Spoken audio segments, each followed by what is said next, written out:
ఏదో రకంగా టెంప్ట్ చేసైనా సరే మొత్తానికైతే పడగొట్టాలి. వీడి సంగతి ఇలా కాదు. ఏ జీవన, మళ్ళీ ఏమైంది? జీవన, ఏమైంది? మళ్ళీ నాకదంటే చాలా భయం. కొన్నిసార్లు మనం మర్చిపోయిన ఆలోచనలని ఏదో ఒకటి గుర్తు చేస్తాయంటారు. వర్షం పడినప్పుడు పిడుగులు, లేదంటే గోడ మీది బల్లులు, ఇలా ఏదో ఒకటి గుర్తు చేస్తాయంట. చూసావా, మనం ప్రేమించుకునేప్పుడు ఎంత సరదాగా ఉండేవాళ్ళం, ఎంత రొమాంటిక్గా ఉండేవాళ్ళం. చూడు, నిన్ను ఎంత దగ్గరగా చూసుకొని ఎన్ని రోజులు అవుతుందో. అవును జీవన, నాకు కూడా అలాగే అనిపిస్తుంది. ఆ రోజులే వేరు. అప్పుడు ఎంత ఆనందంగా గడిపేవాళ్ళం, ఎంత సరదాగా తిరిగేవాళ్ళం. ఆ రోజుల్లో నువ్వు ప్రేమగా సరదాగా తిరిగిన మనిషి కదా. ఇప్పుడు నీకు ఎంత దగ్గరగా ఉంది, మరి ఎందుకు దూరంగా పెడుతున్నావు? చూడు చేతు, నా కళ్ళల్లో నీకు ప్రేమ కనిపించడం లేదా? కనిపిస్తుందా? అనిపిస్తుంది. మరి కనిపించినప్పుడు దాన్ని అంత చూడటం మానేసి ఎందుకు దూరం పెడతావు? అందుకోవచ్చు కదా. అందుకోవాలని నాకు ఉంది, కానీ ఎక్కడో మనసు ఇబ్బంది పెడుతుంది. మనసుని ఇబ్బంది పెట్టదు. ఈ అందమైన కాలాన్ని ఎందుకు వృధా చేస్తావు? ప్రేమగా దగ్గరికి తీసుకోవచ్చు కదా. అంతేనంటావా జీవన? అంతే చేతు, ఈ రోజు నుంచి మనిద్దరం ఒక్కటైపోదాం. నీ కళ్ళల్లో నాకు చాలా ప్రేమ కనపడుతుంది. ఇంకా దగ్గరగా చూడు, ఇంకా ఎక్కువ ప్రేమ కనపడుతుంది. అవును, నీ కళ్ళల్లో ప్రేమ పొంగి బయటకు వచ్చేస్తుంది. చిలిపి, నువ్వు అన్నీ ఇలాగే మాట్లాడతావు.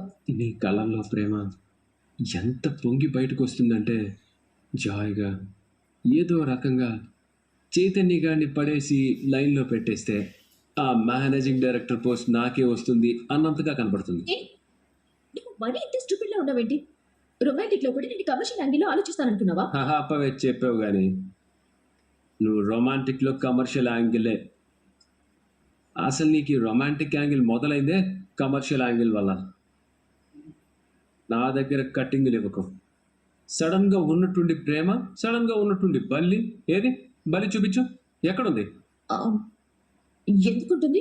ఆ పక్కన ఎక్కడికో పోయి ఉంటుంది. అంత లేదమ్మా, నువ్వే పెద్ద బల్లివి, నువ్వు ఇంకో బల్లిని చూసి భయపడతావా? ఈ మీద పడ్డాలు ఇవన్నీ చేయకమ్మా. మనం చలించని రాతి విగ్రహం లాంటి వాళ్ళం. అన్నయ్య వదిన ఇంట్లోకి అడుగు పెట్టేంత వరకు మనం కలిసేది లేదు. ఏం చేసుకుంటావో చేసుకో. అమ్మా, మళ్ళీ మేనేజింగ్ డైరెక్టర్ కావాలంట. మేనేజింగ్ డైరెక్టర్ చచ్చినోడు, ఉప్పు కర్రలు తింటున్నాడు లేదు వీడు. మీద పడిన కూడా చలించడం లేదు. సాడిస్ట్లా తయారయ్యాడు వీడు. ఛ! ఇలా అయితే నాకు ఎంటీ పోస్ట్ వచ్చినట్టే. ఏం చేయాలి? అరే, టైం అయిపోతుంది. ఆదిత్య గారు ఉదయం 9 లోపే బయలుదేరాలని చెప్పారు కదా.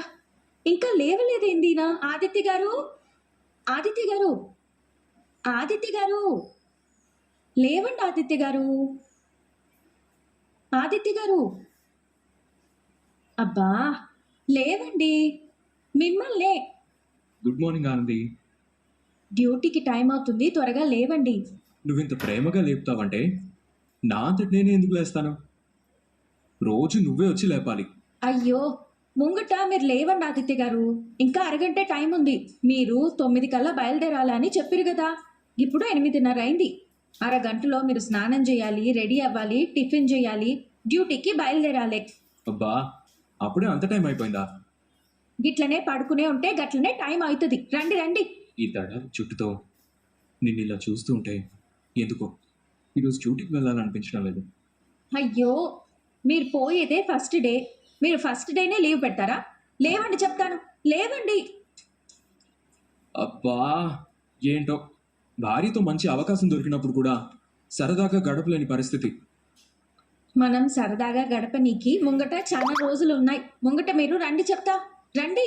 ఆనంది, ఆదిత్య గారు, ఇదిగోండి. ఏంటిది?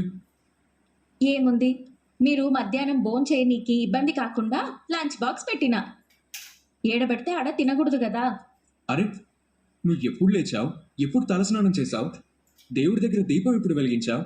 ఎప్పుడు టిఫిన్ రెడీ చేశావు? ఎప్పుడు లంచ్ బాక్స్ రెడీ చేశావు? ఇవన్నీ ఎప్పుడు చేశావు? నేను మార్నింగ్ 4 గంటలకే లేచిన ఆదిత్య గారు.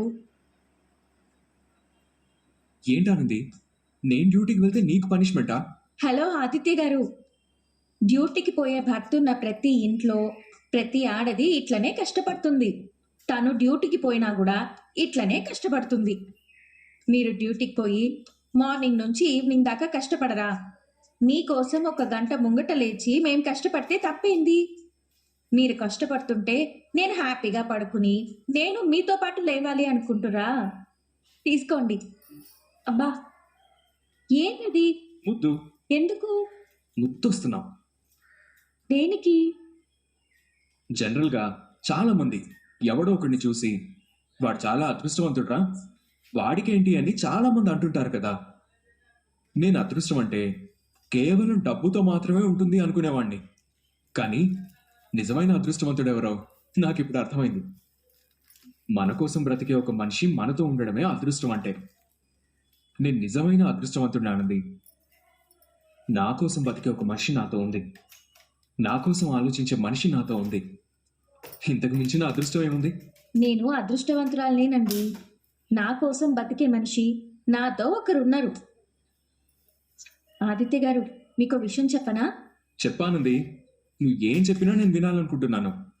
ఇప్పటికే లేట్ అయింది. గిట్లనే ఉంటే ఇంకా లేట్ అవుతుంది. అప్పుడు మీ బాస్ ఫోన్ చేసి ఇంకా రావద్దు అంటారేమో. అయ్యయ్యో, అది నిజమే. ముందే ఫస్ట్ డే, పైగా అది రికమెండేషన్ ద్వారా వచ్చింది. అతనికి మళ్ళీ చెడ్డ పేరు రాకూడదు కదా. మరి చెడ్డ పేరు రాకూడదు అంటే మీరు తొందరగా బయలుదేరాలి కదా. పదండి పదండి. పద పద పద. ఇంతకీ ఆఫీస్ దాకా ఎట్లా పోతారు? ఈ రోడ్డు దాకా వెళ్తే ఆటోలు ఉంటాయి కదా, అవి ఎక్కేసి వెళ్తాను. సరే, కార్ జాగ్రత్తగా డ్రైవ్ చేయండి. నువ్వు ఎదురా. రండి, బాయ్.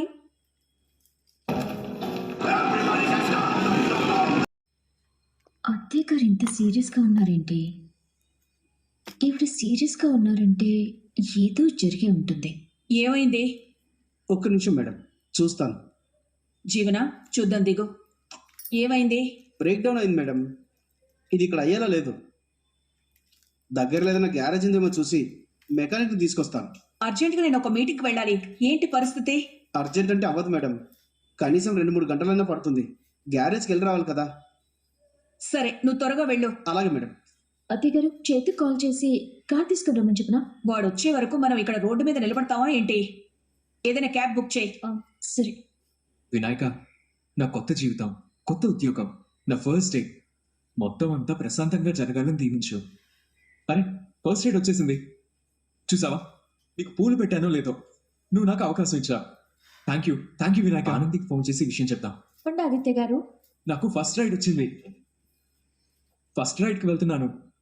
వెళ్లే ముందు ఫస్ట్ నీకు మాట చెప్దాం అనుకున్నాను. ఆల్ ద బెస్ట్ ఆదిత్య గారు. ఫస్ట్ రైడ్ కదా, ఈ నుంచి మీ కారు కంటిన్యూస్గా తిరుగుతూనే ఉండాలని నా శివయ్యని కోరుకుంటున్నా.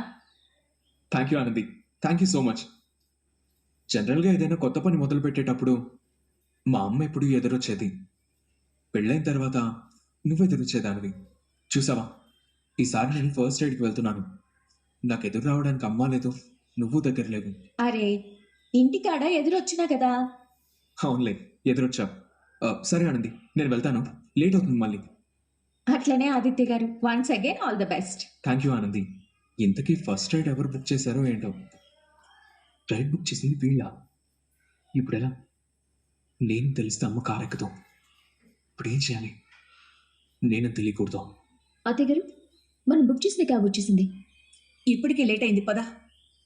అమ్మా, బావగారు, మీరా? అదే క్యాబ్ బుక్ చేశారు కదా. అంటే ఇప్పుడు నువ్వు... అవునమ్మా, ఈ క్యాబ్ నేనే డ్రైవ్ చేస్తున్నాను. అర్థమైంది అత్తయ్య గారు. బావగారు ఇప్పుడు క్యాబ్ డ్రైవర్ అయ్యారు. ఇదివరకు బిజినెస్ నడిపేవారు, ఇప్పుడు క్యాబ్ నడుపుకుంటున్నారు. నువ్వు క్యాబ్ డ్రైవర్ ఏంట్రా? అమ్మా, లైఫ్లో ముందుకెళ్ళాలంటే ఏదో ఒక పని చేయాలి కదమ్మా. ఏదో ఒక పని చేయాలని ఇలాంటి పని చేస్తావా? నిన్ను చూస్తుంటే కోపం కాదురా, చిరాకు వస్తుంది. ఆ రోడ్డు మీదేమో ఎవరో ఇచ్చిన భోజనం తింటావు, ఇప్పుడేమో క్యాబ్ డ్రైవ్ చేసుకుంటున్నావు. నాకేం అర్థం కావడం లేదురా. బయటికి వచ్చి నువ్వు సాధించింది ఇదా? ప్రస్తుతం నేనున్న పరిస్థితికి ఎవరి పేరు చెప్పుకోకుండా, సర్టిఫికేట్స్ లేకుండా వెంటనే వచ్చే జాబ్ ఏదైనా ఉంది అంటే అది ఇదే కనిపించిందమ్మా. లైఫ్లో వచ్చిన ఏది తక్కువ కాదు. తక్కువగా చూడాల్సిన అవసరం లేదు. అందుకే నేను ఈ జాబ్ని తక్కువగా చూడడం లేదు. నీకిది తక్కువగా అనిపించడం లేదు, కానీ మాకు తక్కువగా అనిపిస్తుంది. అవునులే, అయినా అందరినీ వదులుకుని వచ్చావు కదా, ఇప్పటికైనా నీ స్థితి ఏంటో నీకు అర్థమయ్యి ఉంటుంది. తొందరగా దీని నుంచి రియలైజ్ అయితే మంచిది. అది ఎప్పుడు జరుగుతుందో ఏంటో. అత్తయ్య గారు ఎక్కడికి? మనం వేరే వెహికల్ చూసుకుందాం.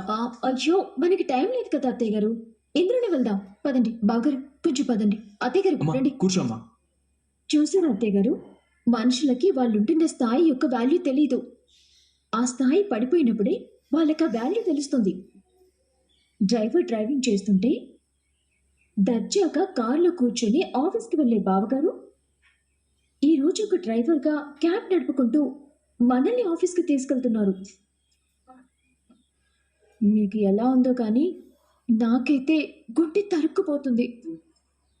చాలా బాధగా ఉంది. నా గురించి ఎవరు బాధపడాల్సిన అవసరం లేదు మేడం.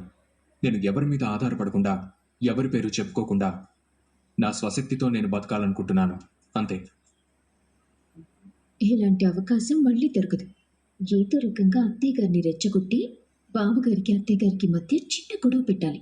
లేదంటే కొడుకు డ్రైవింగ్ పోస్ట్లో ఉన్నాడు కదా అని అమ్మ మనసు కరిగిపోయి క్షమించేశానులే ఇంటికి రా నాన్న అన్న అనొచ్చు. మళ్ళీ వీళ్ళు కలిసిపోయేలా ఉన్నారు. ఆనంది ఎలా ఉంది బావగారు? ఎవరెలా ఉంటే నీకెందుకు? అది కాదు అత్తయ్య గారు, బావగారి డ్రైవర్గా ఉన్నారంటే మరి తనేం చేస్తుంటుంది? మామూలుగా అయితే బావగారిని ఇంట్లో నుంచి తీసుకెళ్ళిపోయింది కాబట్టి బావగారిని జాగ్రత్తగా చూసుకోవాల్సిన బాధ్యత తనది కదా. ఇవి లోపల పెట్టు. అరే ముంగటకి ఇవి ఎందుకు కొనిరో చెప్పండి. ఫస్ట్ డే డ్యూటీకి వెళ్ళాను, నా కమిషన్ నాకు వచ్చింది. ఇది మాత్రం దేవుడి దగ్గరే పెట్టు. మొత్తం డబ్బులు దేవుడి కాడ పెడతా. మిగతా డబ్బులు ఎక్కడ పెట్టినా పర్వాలేదు, కానీ ఇది మాత్రం దేవుడి దగ్గరే పెట్టు. ఎందుకు? నా ఫస్ట్ రైడ్లో నేను తీసుకున్న ఫస్ట్ అమౌంట్ ఇది. అవునా? ఇచ్చిన మనిషి కూడా చాలా ప్రత్యేకం. ఎవరండి వాళ్ళు? మీ అత్తయ్య గారు, మా అమ్మ. అత్తయ్య గారికి తెలిసిపోయింది ఆనంది. అత్తయ్య గారు ఏమన్నారు?